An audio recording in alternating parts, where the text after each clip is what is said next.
پاشا صاحب آپ کے پاس آؤں گی. آپ ذرا جاننا چاہوں گی آپ سے کہ کیا آئینی ایشوز پر سپریم کورٹ کو الجھا کر امتحان لیا گیا یا سپریم کورٹ نے اپنے آپ کو خود امتحان میں ڈالا؟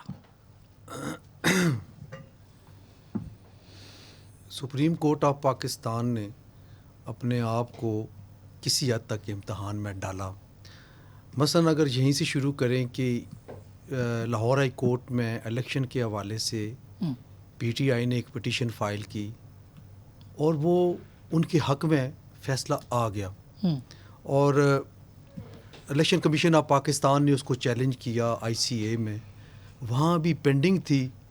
تو ادھر سے ایک جس طرح آپ نے انٹرو میں فرمایا کہ ایک سروس میٹر تھا سی پی او کا لاہور کا ڈوگر صاحب کا, اس میں انہوں نے سفارش کر دیجیے کہ اس کا 184 کے تحت لیں. اب ضرورت نہیں تھی. نارملی یہ ہوتا ہے سپریم کورٹ میں, ہم نے دیکھا ہے کہ جب کبھی سپریم کورٹ کے نالج میں یہ بات آتی ہے کہ اس معاملے میں جو اسپیسیفک معاملہ ہے جس جو کہ 184 کی 3 کی اس میں آتا ہے جورسڈکشن میں, تو دیکھتے ہیں کہ اگر کسی ہائی کورٹ میں پینڈنگ ہے تو پھر وہ نہیں سنتے, وہ ویٹ کرتے ہیں کہ وہ فیصلہ آئے تو پھر. لیکن اس میں جب یہ آیا تو سنا گیا اور پھر جو ہوا, پہلے بینچ کس طرح بنا, پھر آگے ٹوٹ پھوٹ کا شکار, اور یہ آوازیں سپریم کورٹ کے اندر سے پہلی دفعہ آئیں کہ مطالبہ یہ ہو رہا ہے کہ فل کورٹ بنائیں, فل کورٹ میٹنگ بنائیں اور یہ فیصلہ اس طرح نہ کریں. تو یہ اس کو اتنا آسانی سے درگزر نہیں کیا جا سکتا. پولیٹیکل مثلا کوئی پیپلز پارٹی والے, نون والے یا پی ٹی آئی والے کوئی کسی بات پہ اعتراض کرتے ہیں تو ان کا اپنا ایک اینگل ہوتا ہے دیکھنے کا پالیٹکس کے حوالے سے. لیکن بطور اسٹوڈنٹ آف لا جب لائرز بات کریں یا پھر specially this is very important, میں at the cost of repetition کہہ رہا ہوں کہ سپریم کورٹ کے اندر سے جب آواز آئے کہ اس معاملے میں فل کورٹ ہونی چاہیے تو پھر اس کو اوائڈ نہیں کرنا چاہیے, اگنور نہیں کرنا چاہیے. تو آپ چیف جسٹس صاحب کی جو ٹینیور ہے اس کو کس طرح سے دیکھتے ہیں اور وہ کیا لیگیسی چھوڑ کے جا رہے ہیں, اس کے اوپر بھی کمنٹ کریں گے؟ بطور چیف جسٹس ٹینیور میں سمجھتا ہوں کہ سب سے بڑا جو ڈیزاسٹر ہوا اس سال میں وہ یہ تھا کہ پچھلے سال بلکہ کہ پنجاب اسمبلی والا کیس 62-63A کے تحت جو ہوا, اور اس میں صرف سوچنے کی بنیاد پہ, ایک خیال رکھنے کی بنیاد پہ آپ نے سزا دے دی. یعنی ابھی کسی کے ذہن میں کچھ کرنے کا تھا, ایکٹ نہیں ہوا تھا اور آپ نے ان کو ڈی سیٹ کر دیا اور ان کے ووٹ بھی کاؤنٹ نہیں کیے. یعنی جرم پورا تو کرنے دیتے, جرم ہوئے ہی نہیں ہے اور صرف سوچ پہ آپ نے پابندی لگا کے اس پہ. تو یہ it amounts to be rewriting of constitution. کیا ہم کہہ سکتے ہیں کہ یہ بنیاد بنا پاکستان کے سیاسی اور آئینی بحران کا یہ فیصلہ, اب تک کے جتنے بھی بحران؟ بالکل ایگزیکٹلی. وہ اگر نہ ہوتا تو بہت سارے معاملات جو بعد میں آئے ہیں شاید اس طرح نہ ہوتے جو کہ اب ہیں اور جن کا فیس کرنا پڑا. بالکل یہ ہے. اور جو الیکشنز والا معاملہ ہے, ابھی بھی جو ریمارکس آئے تھے ایک جج صاحب کے کہ 14 مئی 2023 کو انتخابات ہونے چاہیے. جی بالکل وہ آئے اور وہ تاریخ کا حصہ بھی بن گئے.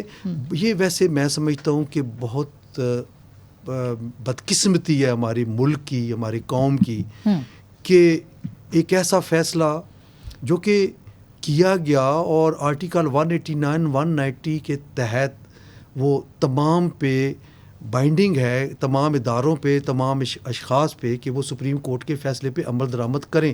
لیکن اس فیصلے میں ایسی ایمبیگوٹیز آ گئیں, 4-3-3-2 اور یہ سارے معاملات کہ محترم چیف جسٹس صاحب اپنے ہاؤس کو ان آرڈر نہیں کر سکے. اور آپ دیکھیں کہ جو پہلی دفعہ اس حد تک ڈائسینٹنگ نوٹس آئے اور ایسے لفظ اور لینگویج استعمال ہوئی جس پہ سپریم کورٹ کا ادارہ کمزور ہوا. اسی وجہ سے سپریم کورٹ ایگزرٹ نہیں کر سکی اور اپنے اس فیصلے پہ عمل درآمد نہیں کر. اچھا, اس کے اوپر میں بعد میں آنا ہے کہ الوداعی تقریب ہوگی کہ نہیں ہوگی, وہ آپ کو پتہ ہے, چونکہ پاکستان بار کونسل ہے تو پتہ ہوگا. لیکن عفنان صاحب, آپ کیسے دیکھتے ہیں پچھلے یہ ایک جو 1.25 سال 1.5 سال کا دور ہے چیف جسٹس صاحب کا, اس کو؟ جی بسم اللہ الرحمن الرحیم. دیکھیں جب ان کا دور شروع ہوا تو میں نے ٹویٹ ایک پڑھی تھی, مجھے یاد نہیں کس نے کی تھی, لیکن کافی مشہور وہ ٹویٹ تھی، اور اس میں یہ کہا گیا تھا کہ لوگ ثاقب نثار کو بھول جائیں گے جب ان کا دور ختم ہوگا. اب وہ بات جو ہے وہ کسی حد تک میرے خیال میں درست ہے. ثاقب نثار نے تو زیادہ پبلسٹی اسٹنٹ بھی بہت کیے، قانونی لحاظ سے بھی بہت سارے غلط فیصلے دیے، مگر جو بات آپ نے شروع میں کی اور پھر جو پاشا صاحب نے کی، میں اس کو آگے کنٹینیو کروں گا.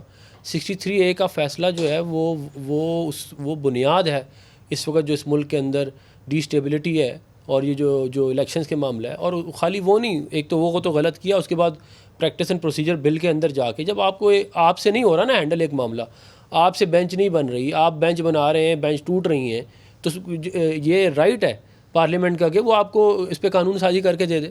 اس کو آپ نے اڑا دیا. پھر آپ نے بالکل اپنے ہم خیال ججز کی بینچ بنا کے فیصلے پہ فیصلے دیے بغیر کسی لحاظ کے، اور وہ سیاسی فیصلے تھے. نہیں، مگر انہوں نے ہی فیصلہ دیا جب عدم اعتماد پہ ووٹنگ نہیں ہو رہی تھی اور اسمبلی ٹوٹی تھی، تو وہ فیصلہ بھی تو چیف جسٹس صاحب نے دیا. میں اگر کسی کو قتل کر دے اس ملک میں تو اس کو سزائے موت ہی ملنی ہے نا.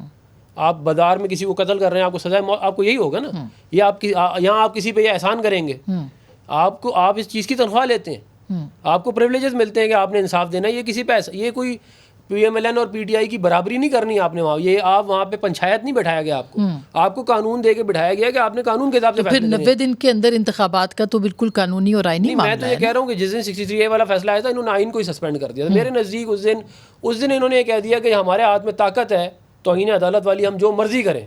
تو پھر اگلے بھی طاقتور بیٹھے ہیں نا اس ملک میں. جب آپ نے آئین اور قانون کو ہی آپ نے خود ہی ریلیونٹ کر دیا. ایک فیصلے میں آپ نے کہہ دیا کہ پارٹی لیڈر کے ووٹ پہ چلے گا، اسی اگلے فیصلے میں کہہ دیا سپریم کورٹ نہیں کہ پارلیمانی جو ہے لیڈر کا چلے گا، اور اپنے ہی فیصلے کو نگیٹ کر دیا. اب اس کے پیچھے کیا آپ مجھے بتائیں؟ یہ تو کمال ہی ہے نا. اس کے بعد تو اینڈ ہے، یعنی کہ بیسکلی آپ نے آئین کو ارریلیونٹ کر دیا، پاسٹ پریکٹسز کو ارریلیونٹ کر دیا وہ فیصلہ دے کے. تو کڈی صاحب آپ کیسے دیکھتے ہیں؟ کیونکہ آپ کی جماعت کہتی رہی بیچ میں کہ جوڈیشل مارشل لاء کے قریب ہیں معاملات، لیکن دیکھا جائے تو کورٹ کو پھنسایا بھی گیا بہت سارے آئینی معاملات کے اندر.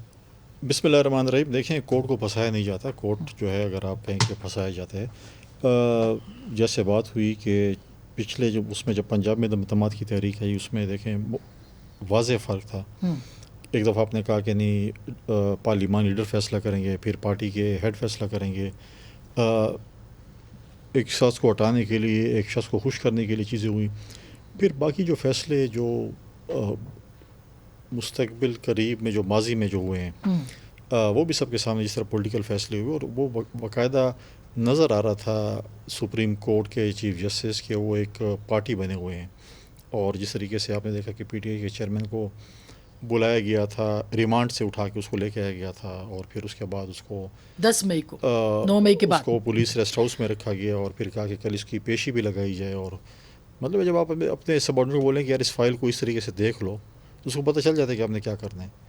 تو اور اس کے بعد اس کے سے ریکویسٹ کی گئی کہ آپ کنڈیم کریں 9 مئی کو، اور وہ کنڈیم نہیں کر رہا تھا. اس کے بعد بڑی فرمائش کے بعد تو بہت، اگر میں دیکھا جاؤں کہ بہت ہی افسوسناک ہمارا ہے. دیکھیں، سپریم کورٹ ایک ایسا ادارہ ہے جس کے پاس انصاف کے لیے تمام پاکستان کی 24 کروڑ عوام کی نظریں ان کی طرف ہوتی ہیں. جب آپ کو کہیں پہ انصاف نہیں ملتا، پھر آپ وہ دروازہ کھٹکھٹاتے ہیں کہ ہمیں انصاف ملے. اور اگر انصاف دینے والے اگر اس طریقے سے ہوں تو پھر